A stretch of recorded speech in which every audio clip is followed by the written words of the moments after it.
Hello student, देखो बेटा, जो क्लास +2 है उसमें हमारा 5th चैप्टर चल रहा है, the principle of inheritance and variation. उसमें पहले हमने काफ़ी सारे कुछ किए थे, monohybrid cross, dihybrid cross, ठीक है। वो सारा का सारा वहाँ पे टॉपिक जो है वो ख़त्म हो गया। उसके बाद आएगी हमारी क्रोमोसोमल थ्योरी। क्रोमोसोमल थ्योरी को बाद में करेंगे, उससे पहले एक मोस्ट इंपॉर्टेंट टॉपिक हम पढ़ेंगे, म्यूटेशन, ठीक है। ये अलग से ही पूरा टॉपिक है। म्यूटेशन सबसे पहले एक डार्विन नाम के साइंटिस्ट आपने सुना हुआ, जिसने नेचुरल सिलेक्शन थ्योरी दी हुई थी, ठीक है। तो उन्होंने, डार्विन ने कुछ इन्वायरमेंट के अंदर कुछ एडप्टेशन की बात बताई थी कि जो ऑर्गेनिज्म अपने आप को इस इन्वायरमेंट के अंदर एडजस्ट कर पाएगा, ठीक है, उस मतलब उस वो अपने आप को क्या करेगा, चेंज कर पाएगा, तो वो वहाँ पे सरवाइव कर पाएगा, ठीक है। उसके बाद सबसे पहले जब म्यूटेशन की अगर हम बात करें, म्यूटेशन का मतलब यहाँ पे हुक डू बेरीज नाम के एक साइंटिस्ट थे, उन्होंने एक 4 o'clock प्लांट जो था, इवनिंग प्रोमाइज, ठीक है, उस प्लांट के अंदर सबसे पहले इन्होंने म्यूटेशन देखी थी।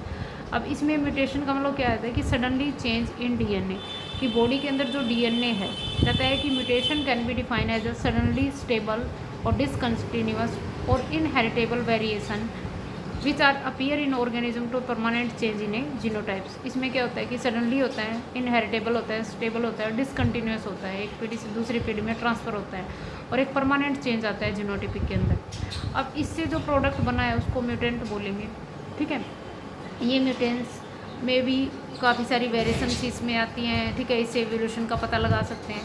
तो depend upon the different effect, तो म्यूटेशन कैन भी क्या होते हैं कि दो तरह की बात कर सकते हैं, ठीक है। वैसे तो यहाँ पे स्पॉन्टेनियस म्यूटेशन और एक इंड्यूस म्यूटेशन होती है। स्पॉन्टेनियस जो म्यूटेशन की अगर हम बात करें, तो वो जो म्यूटेशन होती है जो अचानक होती है, स्पॉन्टेनियस म्यूटेशन।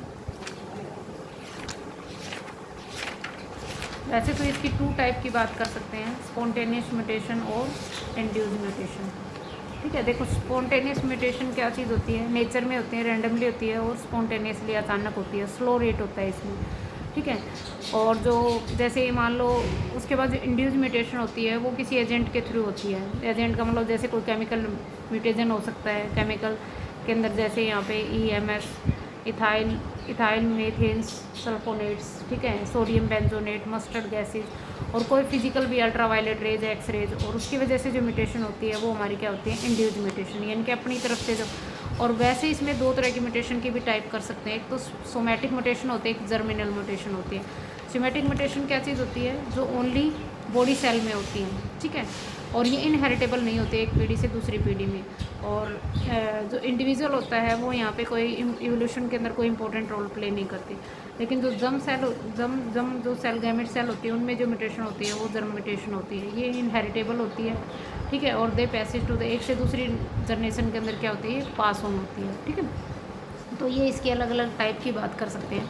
वैसे 2 मेन टाइप्स होती हैं, कौन कौन सी, एक तो जीन म्यूटेशन या पॉइंट म्यूटेशन, और एक क्रोमोसोमल म्यूटेशन। इसमें लास्ट में जैसे क्रोमोसोमल एबनॉर्मेलिटीज़ आएगा, वो सब म्यूटेशन की वजह से ही आएगा। तो सबसे पहले पॉइंट म्यूटेशन की अगर हम बात करें, पॉइंट म्यूटेशन की बात की अगर हम बात करते हैं, तो पॉइंट म्यूटेशन इज में भी change in change in DNA chain. जो डीएनए की जो चेन है, यानी कि डीएनए के अंदर 4 बेस पेयर होते हैं, एडेनिन, ग्वानिन, थाइमिन और साइटोसिन। जैसे एडेनिन डबल बॉन्ड, साइटोसिन और ग्वानिन ट्रिपल बॉन्ड, तो ये हमारे 4 बेस पेयर होते हैं। ये तो हमारे होते हैं डीएनए के अंदर। और एक आरएनए की अगर हम बात करें, तो आरएनए में एडेनिन के साथ यहाँ पे क्या होता है, यूरेसिल होता है, ठीक है, और साइटोसिन और ग्वानिन सी, ग्वानिन के साथ यहाँ पे साइटोसिन, 4 बेस पेयर होते हैं। ये डिफरेंस होते हैं, यहाँ पे यू होता है थाइमिन की जगह पे, ठीक है। तो मैनी टाइम में भी चेंज इन्हें, ये जो न्यूक्लियोटाइड का जो बेस पेयर है, जैसे न्यूक्लियोटाइड का जो बेस पेयर है उसके अंदर किसी तरह का अगर चेंज हो जाए या डिलीट हो जाए, ठीक है, तो ये उसको हम क्या बोलेंगे, यहाँ पे पॉइंट म्यूटेशन बोलेंगे। ये जो स्मॉल पार्ट ऑफ जीन, यानी कि जीन का जो स्मॉल पार्ट अगर म्यूटेंट हो जाए, उसमें किसी तरह का कोई चेंज आ जाए, ठीक है, सिंगल बेस पेयर म्यूटेंट के अंदर, तो उसको हम क्या बोलेंगे, पॉइंट म्यूटेशन बोलेंगे। और क्रोमोसोम के अंदर, अब इसके अंदर सबसे पहले क्रोमोसोमल म्यूटेशन बोल दिया, ये एब्रीवर्सन, ठीक है, पॉइंट म्यूटेशन आ गया। जैसे सिकल सेल एनीमिया में पढ़ा था कि वो जो बेस पेयर होते हैं, जैसे वेलिनिन की जगह पे वहाँ ग्लूटामिक एसिड आ गया, तो उस वजह से वो सारा का सारा पॉइंट म्यूटेशन हो गया एक तरह से, ठीक है, वो डिजीज़ की यूज़ करेंगे। अब क्रोमोसोमल एब्रीवेशन में सबसे पहले, क्रोमोसोमल एब्रीवेशन में तो सबसे पहले आता है मॉर्फोलॉजिकल मॉडिफाइंग द, कहते हैं कि सबसे पहले आता है डिलीशन या डिलीट या डेफिशिएंसी। अब मान लो ये हमारे डीएनए का एक सेगमेंट है, यहाँ पे जो डी है वो यहाँ पे क्या हो गया, डिलीट हो गया। तो ये जो क्रोमोसोम हो गया, अब इसकी जो लेंथ है उसमें भी डिफरेंस आ जाएगा, ठीक है। और वो उसके जो मेन जो जैसे डी के ऊपर जो भी करेक्टरिस्टिक्स जो भी फीचर प्रेजेंट थे वो उसके अंदर अब्सेंट हो जाएंगे, ठीक है। तो ये हमारा क्या हो गया, डिलीट क्रोमोसोम बोलेंगे, ठीक है। द डेफिशिएंसी ऑफ फिटर में भी टर्मिनल डेफिशिएंसी यानी कि ये हमारा क्या आ जाएगा, डिलीट क्रोमोसोम आएगा। नेक्स्ट आता है डुप्लीकेशन। डुप्लीकेशन का मतलब होता है कि डिटैच करके वो नॉर्मल होमोलोगस क्रोमोसोम पे ही, यानी कि वो आगे जाके कहीं अटैच, डुप्ली का मतलब एक से जैसे 2 बार आ गए, जैसे ए है यहाँ पे ए बी सी और डी आना चाहिए था लेकिन फिर बी आया फिर सी आया, तो ये क्या हो गया, डुप्लीकेट हो गई, ठीक है। तो इस वजह से काफ़ी सारी यहाँ पे क्या एबनॉर्मलिटीज़ आ जाएंगी, ठीक है। नेक्स्ट आता है यहाँ पे ट्रांसलोकेशन।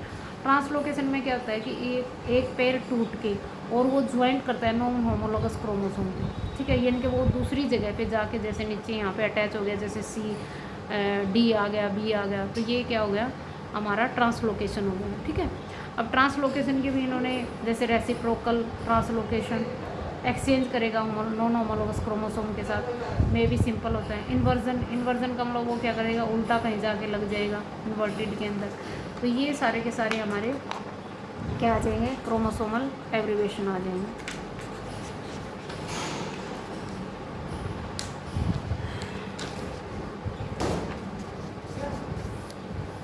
नेक्स्ट इसके अंदर आते हैं हमारा न्यूमेरिकल चेंज इन क्रोमोसोमल। अब अगर हम प्लांट की बात करें तो जैसे पॉलीप्लाइडी, ठीक है, ये जैसे डिलीट हो गया, ये रिपीट हो गया, फिर डिलीशन, ये सिंपल वो सारा का सारा डायग्राम्स के थ्रू इसमें शो कर रखा है, ठीक है।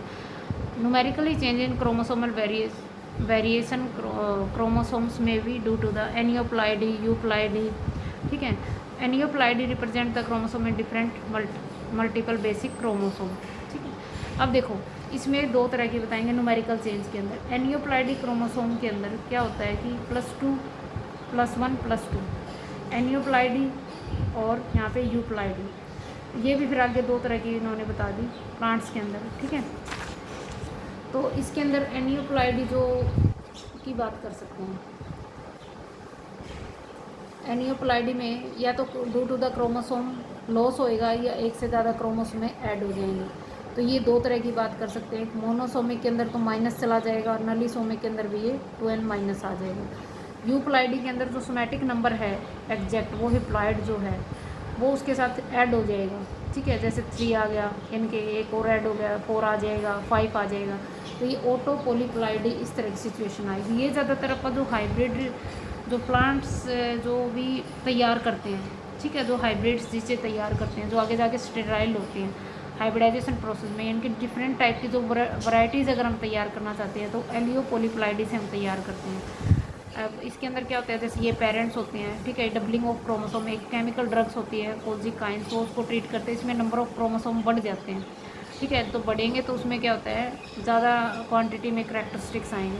तो ये प्लांट्स के अंदर हाइब्रिड जो प्लांट्स हम तैयार करते हैं उनके अंदर ये सारा का सारा हम क्या करते हैं, चेंज करते हैं, ठीक है।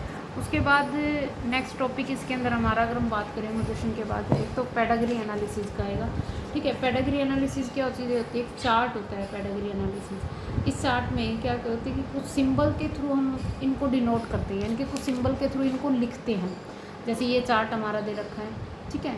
तो इस चार्ट के अंदर देखो क्या आएगा, पेडाग्री एनालिसिस क्या होता है, एक फैमिली चार्ट होता है जिसमें हम डिफरेंट क्या होते हैं सिंबल के थ्रू, जैसे फीमेल को हम इस सिंबल से डिनोट करेंगे, जैसे सर्कल आएगा, मेल को स्क्वायर के थ्रू, अनएक्सपेक्टेड जो होते हैं उसको इसके थ्रू, ठीक है। ये अफेक्टेड चाइल्ड को यहाँ पे डार्क शो कर देंगे, ठीक है। ये मेट ओरिजेंटल जॉइंट जो होती है लाइन से पेरेंट्स मेटिंग से, ठीक है। तो ये जो कुछ सिंबल होते हैं इनसे हमें एक पूरी फैमिली का एक चार्ट, यानी कि सिंबल के रूप में किसी भी फैमिली की हिस्ट्री को शो करना, वो एक पेडाग्री एनालिसिस चार्ट कहलाता है, ठीक है। अब ये ह्यूमन जेनेटिक डिसऑर्डर आएगा, ये मोस्ट इंपॉर्टेंट है सारी की सारी जो ऑर्गेनली हैं, ठीक है। ये हम नेक्स्ट उसके अंदर डिस्कस करेंगे। Thank you.